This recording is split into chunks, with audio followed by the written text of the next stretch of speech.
여러분을 축복합니다. 아멘. 오늘 느헤미야 12장 44절부터 47절까지 말씀으로 명령을 따라 행하라, 명령을 따라 행하라, 이런 제목으로 말씀의 은혜를 나누고자 합니다. 폐가망신이라는 사자성어가 있습니다. 이 말은 집안의 재산을 다 써 없애고 몸을 망침을 의미합니다. 느헤미야 1장에 나오는 내용과 같습니다. 이스라엘은 죄를 범함으로 완전히 망했고 모든 백성은 바벨론 포로로 잡혀간 처참한 상황입니다. 그런데 느헤미야 한 사람이 하나님 앞에 자신의 죄를 자복함으로 놀라운 역사를 이루는 것을 보게 됩니다. 오늘 저와 여러분의 삶에도 이런 회복의 역사가 일어나야 할 줄로 믿습니다. 이런 회복을 경험하기 위해서 느헤미야 2장 17절의 말씀을 믿음으로 선포해야 됩니다. 우리 말씀 같이 읽습니다. 이렇게 돌아보고 난 다음에 나는 비로소 관리들에게 말하였다. 여러분이 아는 바와 같이 우리는 지금 어려움에 빠져 있습니다. 예루살렘은 폐허가 되고 성문들은 불탔습니다. 이제 예루살렘 성벽을 다시 쌓읍시다. 남에게 이런 수모를 받는 일이 다시는 없어야 할 것입니다. 아멘. 인생의 여정에서 넘어짐을 경험하지 않는 사람은 아무도 없습니다. 이 세상에서 넘어지지 않고 걷기를 배우는 아기가 있습니까? 갓난아기가 태어나서 자유롭게 걷기까지 아기는 수만 번을 넘어지고 다시 일어나고를 반복합니다. 답답하죠? 왜 그것도 못 걸어? 근데 우리도 사실은 이 두 발로 걷기까지 엄청 많이 넘어졌거든요. 넘어지는 것을 두려워하게 되면 아기는 평생 걷지를 못할 것입니다. 여러분은 어디서 무엇 때문에 넘어지셨습니까? 이제까지 잘 지내왔는데, 이제까지 그래도 잘 살아온다고 생각했는데 어느 지점에서 무엇에 걸려서 넘어지셨습니까? 첫 걸음마를 떼는 아기는 처음에 뭔가를 의지해 일어나죠. 그냥 벌떡 일어나는 아기는 없습니다. 그렇죠? 그러나 일정한 순간이 되면 자신이 의지했던 그 뭔가를 자연스럽게 놓습니다. 그래서 어린아이들이 이렇게 걷는 거 보면 처음에는 이게 엄마 손을 또는 아빠 손을 의지하는데 어느 순간 되면 어떻게 해요? 뿌리치죠. 놀아 이거야. 이제 내 인생 내가 알아서 하겠다고 아주 이게 교만을 떠는 그런 아기들이 있죠. 자, 뭔가를 의지했었는데 이제는 자연스럽게 그 의지했던 것을 놓게 되죠. 그러다가 어느 순간부터 아기는 직립보행을 합니다. 이제 그때 진짜 사람이 되는 거죠. 아기가 자신의 힘으로 걷는 순간 부모와 가족들은 천지가 개벽한 것처럼 뜨겁게 손뼉을 쳐줍니다. 야, 그래, 우리 애기는 확실히 달라. 이웃집보다 이틀이 빠른 것 같아. 막 이러면서 아주 그냥 기뻐하죠. 얼마나 감동적인 순간입니까? 신앙의 여정도 마찬가지입니다. 한 번도 넘어지지 않고 영적인 거인이 되는 사람은 아무도 없습니다.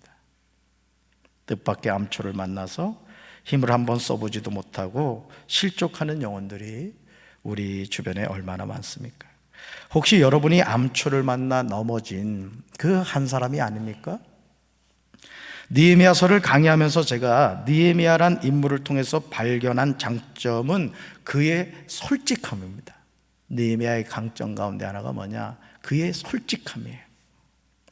느헤미야는 자신이 처한 상황에 대해서 구차하게 변명하지 않습니다. 여러분, 하나님 앞에 나와서도 저는 우리 사랑하는 성도 여러분들이 변명하려고 하지 말고 그냥 저기 하려고 하지 말고 솔직하게 힘들면 힘들다, 마음이 아프면 마음이 아프다, 고통스러우면 고통스럽다, 이런 솔직해지시기 바라요.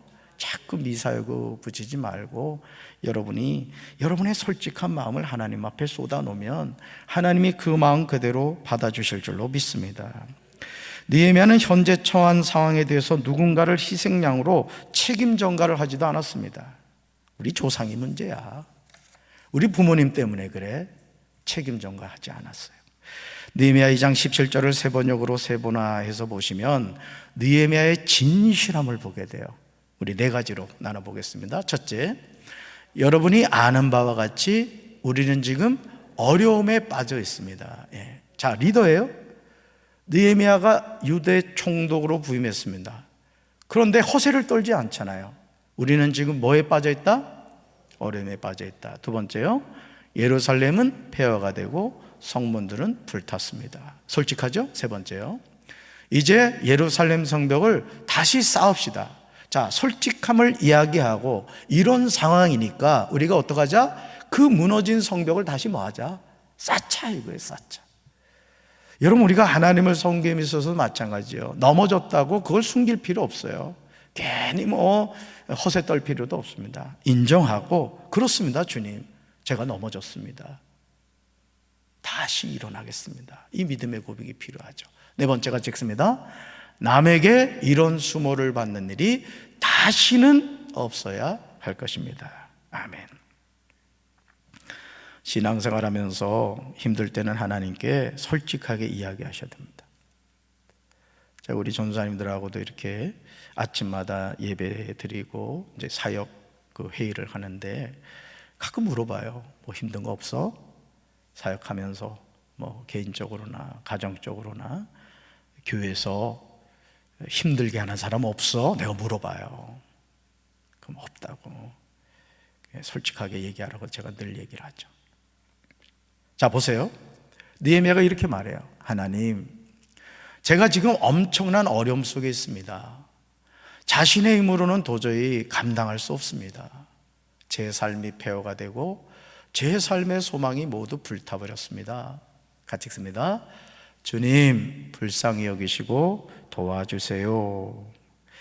이런 고백을 한 후 우리는 넘어짐의 자리에서 다시 일어나야 합니다. 그리고 믿음으로 도전해야 할 줄로 믿습니다. 넘어짐으로 받는 수모를 다시 받지 않겠다고 마음으로 결심해야 돼요. 그렇게 할 때 하나님은 느헤미야 12장 43절의 즐거움을 회복시켜 주시는 거예요. 같이 읽습니다. 이날에 무리가 큰 제사를 드리고 심히 즐거워하였으니 이는 하나님이 크게 즐거워하게 하셨습니다. 부녀와 어린아이도 즐거워하였으므로 예루살렘이 즐거워하는 소리가 멀리 들렸느니라. 아멘. 느헤미야 12장 43절은 느헤미야 1장의 상황으로 보았을 때 전혀 불가능한 모습입니다. 초상집과 같던 예루살렘의 분위기가 이제는 완전히 잔치집이 된 거예요. 어떻게 이것이 가능하게 된 것일까? 느헤미야 한 사람의 희생이 있었기 때문에 그렇습니다. 여러분, 사실은 우리가 우리의 어떤 어린 시절을 돌이켜 볼까요? 또 우리가 자라나던 때를 돌이켜 볼까요? 그럼 거기에는 항상 한 분이 계십니다. 어느 가정 대부분이든지 희생하는 한 사람이 있어요. 아버지일 가능성은 별로 없습니다. 가정이 그래도 이렇게 유지되어 온 그 근간은 사실은 어머니의 희생이죠. 그렇죠? 예전에 우리 아버지들이 보면 거의 술 먹고 담배 피고 도박하고, 왜냐하면 본 게 그거거든요. 부모님들이 하는 게 본 게 그거예요. 그러니까 그걸 그대로 따라하는 거예요. 자, 그런데도 어머니들이 어떻게 했어요? 그런 힘들고 어려운 가운데서도 자식들 키우려고 그냥 어떻게든 그냥 그렇게 살아왔어요. 저희 가정도 마찬가지였어요. 저희 아버지도 예수님을 믿기 전에는 그냥 술, 담배를 얼마나 많이 했는지 장이 녹아가지고 말이죠. 이게 막 토하잖아? 그럼 세수 때, 제 어머니 말씀이 그래요. 세수 때 막 핏덩어리를 쏟았대요. 핏덩어리를. 예수 믿었으니 망정이지 말이죠. 그게 우리 아버지들의 모습이었다. 그러니까 어머니 한 분이 희생함으로 가정을 지켜온 거예요. 오늘 주님의 몸된 교회도 마찬가지입니다. 여러분, 이 교회가 이렇게 세워져 가고 유지되는 것은 누군가 희생이 있기 때문이에요. 오늘 유영 권사님 그 식당에 가서 점심을 먹었는데, 이 건축할 때 우리 유영 권사님이 등짐을 짓다 그러더라고요. 이 건축할 때 그랬다고 그러더라고요. 그렇게 해서 이 교회가 지어진 것이죠. 느헤미야서를 통해서 우리가 배워야 하는 중요한 진리는 감격의 순간에 도취되지 말라는 거예요. 흔히 하는 말로 샴페인을 일찍 터뜨리지 말라는 거예요. 느헤미야가 성벽이 재건된 후 예루살렘을 다스리는 지도자들을 세웠다고 했습니다. 그런 다음에 한 일이 학사 에스라를 통한 말씀 회복이라고 했습니다. 여러분, 이걸 잘 기억하셔야 돼요. 성벽 재건으로 끝나지 않았어요. 누굴 세웠다고요? 지도자들을 세웠어요. 그 다음 뭐 했다고요? 학사 에스라를 통한 말씀 회복이 있었다. 저는 우리 교회도 이런 교회가 되어야 될 줄로 믿습니다. 교회에 항상 말씀을 배우는 그룹들이 있어야 돼요. 제가 그렇게 해갈 겁니다. 이 공사 마치고 나면 여러분들하고 주구장창 성경 공부하는 거에 집중할 거예요. 오랜 동안 신앙생활에도요, 사실 배우지 않으면 난 놓고 기억자 모릅니다. 그냥 성경 구절 몇 구절 안다고 마치 내 신앙이 뭐 된 것처럼 그렇게 생각하는데 그렇지 않아요. 배우지 않으면 모르는 거예요. 신앙도 마찬가지입니다, 여러분. 이스라엘 백성들은 말씀 앞에서 자신의 죄를 자복합니다. 이제까지 인도하신 하나님을 고백하고 낮에는 구름 기둥으로 인도하시고 밤에는 불 기둥으로 백성들이 행할 길을 비춰주신 주님을 찬양하는 거예요. 주의 선한 영을 주사 가르치신 주님을 고백합니다. 예루살렘 회복의 가장 큰 전환점은요, 느헤미야 10장 28절부터 39절에 나오는 내용이에요. 특히 29절 하반절에서 이스라엘 백성들이 결단한 것이 영적 회복의 근간이 되는 것을 보게 됩니다. 우리 말씀 같이 봅니다. 우리가 하나님의 종 모세를 통하여 주신 하나님의 율법을 따라 우리 주 여호와의 모든 계명과 규례와 율례를 지켜 행하여. 아멘. 이스라엘 백성들은 하나님이 모세를 통하여 주신 하나님의 율법을 따라 주 여호와의 모든 계명과 규례와 율례를 지켜 행하겠다고 굳게 결심합니다. 그런데 느헤미야 10장 32절, 33절, 34절, 35절, 36절에서 아주 중요한 표현이 반복해서 나오는 것을 보게 돼요. 마치 시편 119편이 계속해서 하나님의 말씀에 대한 표현을 다양하게 하고 있는 것과 동일하죠. 자, 5가지로 볼까요? 첫째, 같이 읽습니다. 하나님의 전을 위하여 쓰게 하되. 두 번째요, 우리 하나님의 전에 모든 일을 위하여 쓰게 하였고. 세 번째, 우리 하나님 여호와의 제단에 사르게 하였고. 네 번째, 여호와의 전에 드리기로 하였고. 다섯 번째, 우리 하나님의 전에서 섬기는 제사장들에게 주고. 아멘.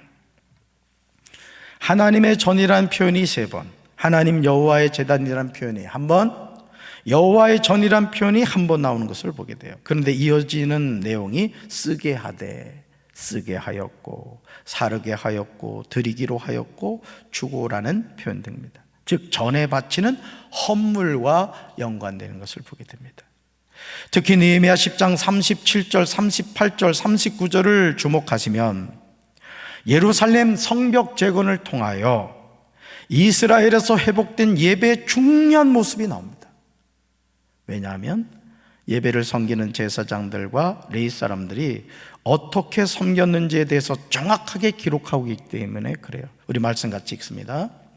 또 처음 익은 밀의 가루와 거제물과 각종 과목의 열매와 새 포도주와 기름을 제사장들에게로 가져다가 우리 하나님의 전에 여러 방에 두고 또 우리 산물의 11조를 레위 사람들에게 주라 하였나니, 이 레위 사람들은 우리의 모든 성읍에서 산물의 11조를 받는 자이며, 레위 사람들이 11조를 받을 때에는 아론의 자손 제사장 한 사람이 함께 있을 것이요, 레위 사람들은 그 11조의 10분의 1을 가져다가 우리 하나님의 전 곳간의 여러 방에 두되, 곧 이스라엘 자손과 레위 자손이 거제로 드린 곡식과 새 포도주와 기름을 가져다가 송수의 그릇들을 두는 골방, 곧 섬기는 제사장들과 문지기들과 노래하는 자들이 있는 골방에 둘 것이라.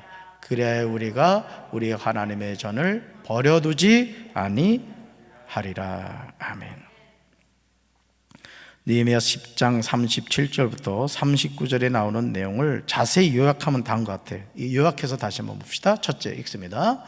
처음 익은 미레가루와 거제물과 각종 과목의 열매와 새 포도주와 기름을 제사장들에게로 가져다가 우리 하나님의 전에 여러 방에 두었습니다. 두 번째요, 우리 산물의 11조를 레위 사람들에게 주리라 하였습니다. 세 번째요, 레위 사람들은 우리의 모든 성읍에서 산물의 11조를 받는 자입니다. 네 번째요, 레위 사람들이 11조를 받을 때에는 아론의 자손 제사장 한 사람이 함께 있었습니다. 다섯 번째, 레위 사람들은 그 11조의 10분의 1을 가져다가 우리 하나님의 전 곳간에 여러 방에 두었습니다.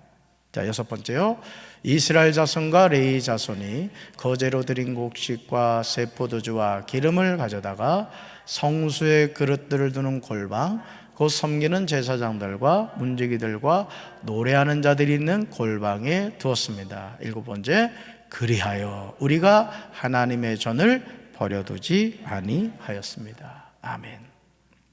정말 단순하게 보일 수 있는 내용입니다. 하지만 예루살렘 성전을 돌보는 제사장들과 레위 사람들을 어떻게 섬겼는지에 대해서 정확하게 기록하고 있습니다. 특히 제사장들과 레위인들을 섬기기 위한 11조에 관한 내용이 나오는 것을 보게 되죠. 오늘 저와 여러분이 함께 읽은 느헤미야 12장 44절에 나오는 내용도 같습니다. 우리 같이 읽습니다. 그날에 사람을 세워 곡간을 맡기고 제사장들과 레위 사람들에게 돌릴 것, 곧 율법에 정한 대로 거제물과 처음 익은 것과 11조를 모든 성읍 밭에서 거두어 이 곡간에 쌓게 하였노니 이는 유다 사람이 섬기는 제사장들과 레위 사람들로 말미암아 즐거워하기 때문이라. 아멘. 이스라엘 백성들이 큰 제사를 드리고 심히 즐거워하고 예루살렘에서 즐거워하는 소리가 가득한 그날, 사람들은 거제물과 처음 익은 것과 11조 등을 보관하는 창고를 맡은 관리인을 세웁니다. 이들이 맡은 일은 율법에 정한 대로 제사장과 레위 사람에게 돌아갈 몫을 성읍에 딸린 밭에서 거둬들여서 각 창고에 보관하는 일이었습니다. 유다 사람들이 이렇게 제사장들과 레위 사람들을 섬긴 이유는 성전에서 섬기는 제사장들과 레위인들을 좋게 생각했기 때문입니다. 즉 이런 섬김이 억지가 아닌 자발적인 섬김이었습니다. 자발적인 섬김이었기에 사람을 세워 곡간을 맡겨 관리하게 한 거예요. 그러니까 11조를 관리하는 사람을 세웠다 이거죠.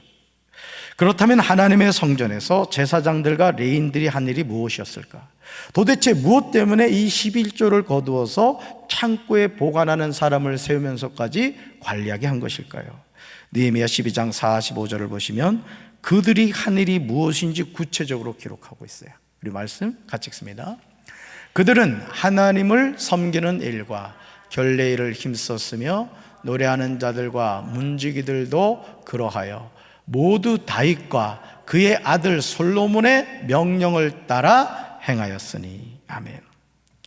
하나님의 성전에서 제사장들과 레위 사람들은 하나님을 섬기는 일과 결례일, 즉 정결 예식을 베푸는 일을 맡았습니다. 다시 말해서 예배를 준비하고 예배를 섬기는 일을 했다, 그런 뜻이죠. 그러므로 노래하는 사람들과 성전 문지기들도 다윗과 그의 아들 솔로몬이 지시한 대로 자신이 맡은 일을 하였던 겁니다. 그러니까 오늘날로 말하면 풀타임 사역자가 되는 거예요. 오직 교회에서 자신에게 주어진 사역을 감당하는 일을 했다, 이런 뜻이죠. 느헤미야 12장 46절에서 노래하는 자들의 유래에 대해서 말하고 있죠. 같이 읽습니다. 옛적 다윗과 아삽의 때에는 노래하는 자의 지도자가 있어서 하나님께 찬송하는 노래와 감사하는 노래를 하였음이며. 아멘. 노래하는 자에 뭐가 있었다? 지도자가 있었다는 거예요. 오늘 예를 들어 글로리아 성가대로 말하면 우리 조경희 권사님처럼 이렇게 찬양들을 이렇게 이끄는 그런 일을 했다는 거죠. 느헤미야 12장 46절을 기록한 이유가 있습니다. 즉 느헤미야 12장 4절에서 45절에서 노래하는 자들과 문지기들이 하나님의 성전에서 섬기는 일을 한 근거 때문에 그렇습니다. 즉흥적으로 노래하는 자들이 하나님의 성전에서 섬기는 일을 하는 것이 아니었습니다. 그러니까 오늘 우리가 생각할 때 이 느헤미야에 나오는 또 다윗 때에 성전에서 뭐 노래하는 자들과 문지기들과 이 섬기는 사람들이 뭐 주먹구구식으로 한 것 같죠? 그렇지 않습니다. 아주 조직적으로 했던 거예요. 역할 분담이 정확하게 이렇게 되어 있어서 찬양하는 사람, 문을 지키는 사람, 하여간 이 각각 자신에게 주어진 역할이 있었던 거예요. 오래전 다윗과 아삽 때에도 합창 지휘자들이 있어서 노래를 불러 하나님께 찬양과 감사를 드렸던 거예요. 그러니까 오늘 우리 성가대 수준하고는 비교가 안 되는 거예요. 엄청났던 겁니다, 진짜. 악기도 뭐 대단하죠, 보면은. 그러나 이런 일을 하는 제사장들과 레위 사람들이 생활할 수 있는 몫이 있어야 했던 거예요. 그러니까 주님의 몸된 교회에서 다른 직업을 갖지 않고 오직 하나님의 성전에서 일하는 사람들이 먹고 살 수 있도록 그 부분을 채워줘야 됐다 이거죠. 바로 그런 일을 위해서 율법에 정한 대로 거제물과 처음 익은 것과 11조를 모든 성읍밭에서 거두어 곳간에 쌓게 하였던 거예요. 이제 깨달아지시죠? 느헤미야 12장 47절을 보시면 이런 일이 어떻게 진행되었는지 기록하고 있습니다. 같이 읽습니다.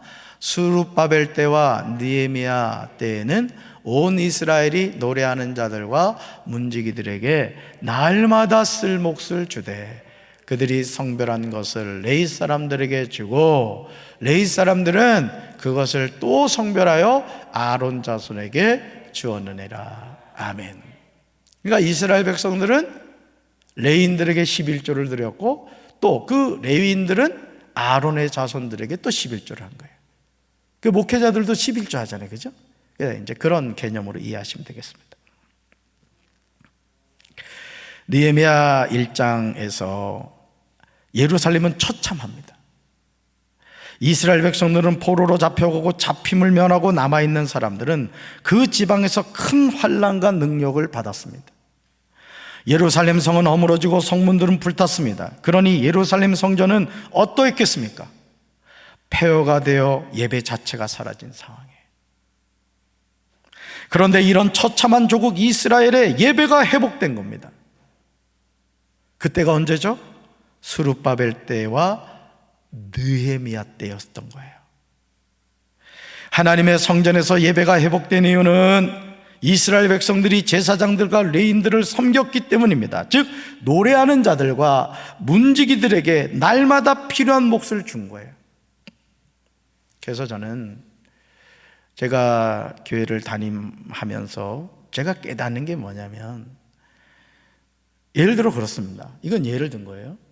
자, 유치부 교회가 지금 주일날 이번 주 그 출석 보고를 했는데 3명의 아이가.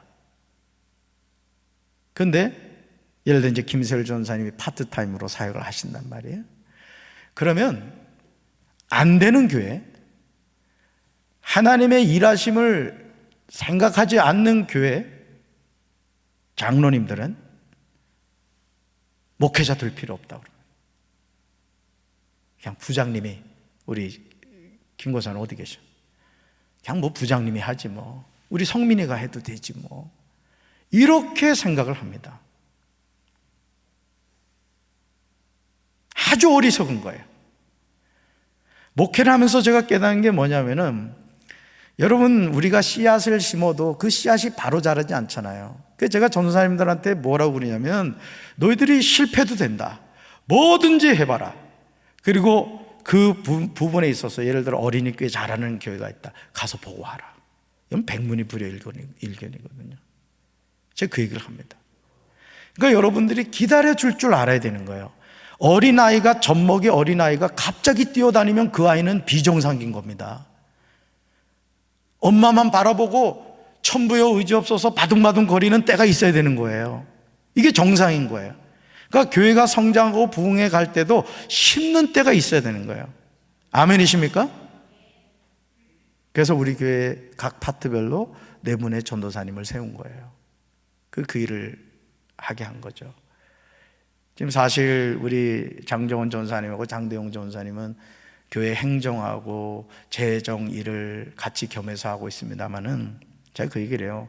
어느 정도까지만 이게 겸해서 하고 우리 교회가 부흥하고 하면은 분리를 해야 된다. 제가 그 얘기를 해요. 그렇지만 지금 상황이 그러니까 힘들더라도 잘 감당하라고 제가 그렇게 얘기를 합니다. 여러분, 사람이 일을 하는 거예요. 아멘이십니까? 그래서 각 파트별로 전문 사역자들이 세워져야 되는 거예요. 그리고 그분들이 소신껏 일할 수 있도록 우리 교회가 지원을 해줘야 되는 거예요. 아멘이십니까? 그런 생각을 가지셔야 돼요. 그런 생각을. 자, 보세요. 언제 하나님의 성전에서 예배가 회복되었느냐? 이스라엘 백성들이 제사장들과 레위인들을 섬겼기 때문에요. 그래서 우리 전도사님들 잘 섬겨줘야 돼요. 아멘. 잘 섬겨줘야 됩니다. 느헤미야서를 통해서 우리가 주목해서 보아야 하는 것이 바로 이거예요. 느헤미야는 단순히 성벽 재건으로 만족하지 않았다는 거예요. 그는 외형적인 성벽을 재건하고 성문을 다는 것 못지않게 하나님을 섬기는 일과 결례일을 힘썼다는 거예요. 이게 본질적인 거예요. 우리 교회학교 선생님들 이걸 기억하셔야 돼. 내가 맡은 아이들의 이름을 불러가며 기도해야 되고 주일날 빠졌을 때 전화해야 됩니다. 우리 선생님들 아멘. 그런 교사가 돼야 돼. 그게 영적인 부모로서의 책임이라고. 그럴 때 하나님이 그런 중심을 보시고 우리 아이들의 영혼을 책임져 주실 줄로 믿습니다. 바로 이 일을 위해서 제사장들과 레위 사람들을 세웁니다. 그리고 그들을 위해서 사람을 세워 성전 곳간을 맡겨서 관리하게 하고 제사장들과 레위 사람들에게 돌릴 거제물과 처음 익은 것과 11조를 모든 성읍밭에서 거두어 곳간에 쌓게 한 거예요. 뭐예요? 그들이 먹거리 걱정하지 않게 했다 이거예요. 그게 사실은 참 제가 지난번에도 그 준회원 논문 그 지도를 했거든요. 두 수련 목회자를 이렇게 논문 지도를 했습니다. 그래서 제 목양실에 와서 지도를 했는데 물어봤어요. 한 달에 얼마나 받냐?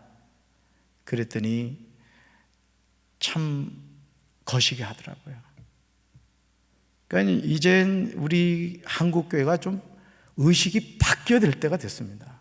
사실 여러분, 대학원까지 우리 기본적으로 목회자들은 대학원까지 졸업을 해야 됩니다. 대학원까지 졸업한 목회자들을 말이죠. 아주 박봉에 시달려요. 박봉에. 그래도 담임 목사는 그래도 좀 낫죠. 우리 전사님들 좀 그렇습니다. 그래서 여러분들이 그런 일에 좀 기도해 주시고 우리 교회가 그런 섬김이 있어야 될 줄로 믿습니다. 만약 이스라엘 백성들이 제사장과 레위 사람에게 준 몫에 대해서 아까운 마음을 가졌다면 어떻게 됐을까? 제가 이전에 목회하던 교회에서 제가 그래가지고 서울에서 불러왔어요. 서울에서 영아 유치부 담당 여자 전도사님을 불러오고 어린이교회 전도사님은 또 목사님을 불러왔어. 장로교회에서 불렀어요. 하도 감리교회에서 찾아서 없어서. 얼마나 열심히 하는지요? 나중에 다 자르는 거야. 다 자르는 거야, 장로들이. 내가 얼마나 마음이 아팠는지 몰라요. 이유는 한 가지야. 애들도 얼마 없는데 이 생각만 하는 게 이 생각만. 그래도 우리 교회 장로님들은 그러지 않아서 내가 얼마나 감사한지 모르겠어. 아멘. 따라합시다. 사람이 일합니다. 아멘. 좋은 사람이 세워져야 돼요. 좋은 사람을 만들어가면 되는 거예요. 우리 네 분의 전사님 내가 보니까 다 훌륭하신 분들이에요. 찬양 인도도 잘하지, 담임 목사 닮아서 인물도 훌륭하지, 말씀도 잘 전하지. 아멘. 잘 우리가 섬겨야 돼요. 만약 여러분 이스라엘 백성들이 제사장과 레위 사람에게 준 몫에 대해서 아까운 마음을 가졌다면 어떻게 됐을까요? 예루살렘 성전에서 하나님을 섬기는 일과 결례를 힘쓰는 사람을 구하지 못했을 거예요. 이번에도 연회에 가서 보니까요, 진급 중에 있는 목회자들이 머무는 이가 너무 많아요. 여러분, 진급 중에 머문다는 거는 뭘 의미하느냐? 목회를 포기한다는 얘기예요. 한두 명이 아니에요, 한두 명이. 여러분, 한국교회 위기입니다. 뭐 예전에는 신학생이 많이 나온다고 하죠. 지금은 신학교를 나와도 목회를 안 합니다. 너무 현장이 어려운 거야. 거의 그냥 뭐 쉽게 말하면 아주 싼값에 쓰는 거예요. 싼값에. 의식이 바뀌어야 돼. 이제는 우리 목회자들 잘 섬기겠다는 마음을 가져야 돼요. 할렐루야. 하나님의 성전에서 그러니까 어떻게 해요? 온전한 예배가 회복되지 못하는 거예요. 그러므로 사람을 세워 곳간을 맡기고 하나님께 바쳐진 성물을 관리하는 사람을 세워야 되는 거예요. 그래서 재무부를 세운 거예요.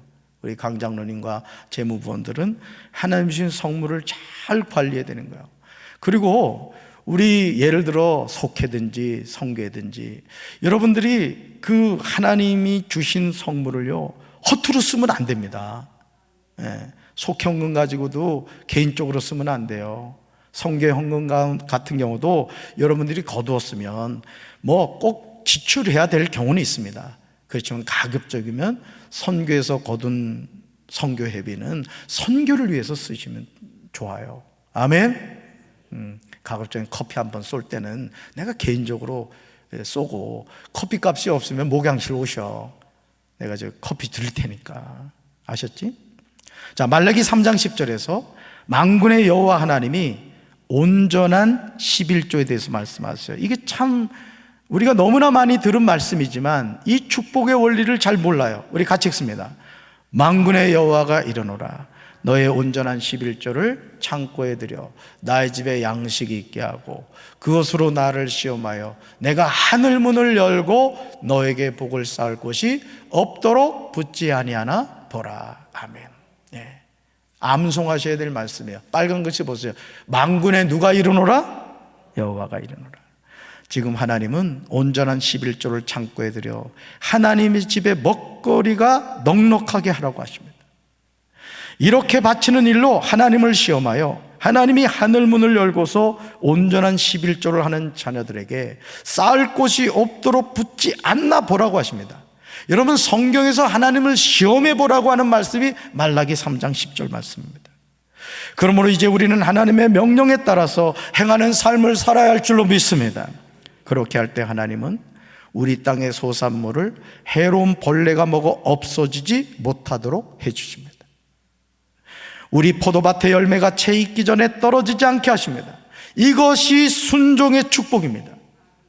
우리에게 복을 주시는 분은 오직 하나님이신 줄로 믿습니다. 하나님의 말씀을 여러분 허투루 듣지 마시고 시험해 보세요.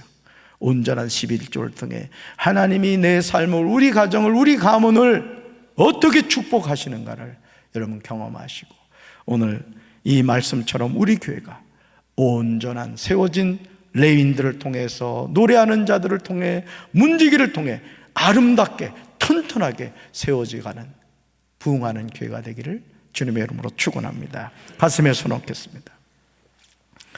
하나님 아버지, 주님의 몸된 교회가 어떻게 세워집니까? 헌신된 하나님의 사람들을 통해 세워집니다. 오늘도 우리가 이 수요 예배를 드리기까지 많은 분들이 일찍 와서 예배를 준비하고 찬양을 연습하고 전등불을 켜고 예배를 준비했습니다. 저들의 헌신과 수고를 기억하여 주셔서 우리 교회 예배가 항상 하나님의 기쁨 되는 예배가 될 수 있도록 주여 도와주시옵소서. 온전한 11조 생활을 통하여 하나님이 주시는 축복을 받게 하옵소서. 우리 사랑하는 성도들에게 영권 주옵소서, 물권 주옵소서, 이권 주옵소서. 하는 모든 일에 복을 내려주시고 내 삶에 복을 주시는 분이 하나님이신 것을 잊어버리지 않게 도와주시옵소서. 물질의 주인이 하나님이신 것을 기억하며 물질의 노예가 되지 않게 하시고 물질을 다스릴 수 있는 권세와 능력을 허락해 주시옵소서. 이제는 우리 주 예수 그리스도의 크신 은혜와 하나님 아버지의 한없는 사랑과 성령님의 교통하심이 아름다운 헌신을 통하여 주님의 몸된 교회를 아름답게 세워가기 원하는 사랑하는 주의 백성들 위해 이제부터 영원토록 함께 하시기를 간절히 축원하옵나이다. 아멘.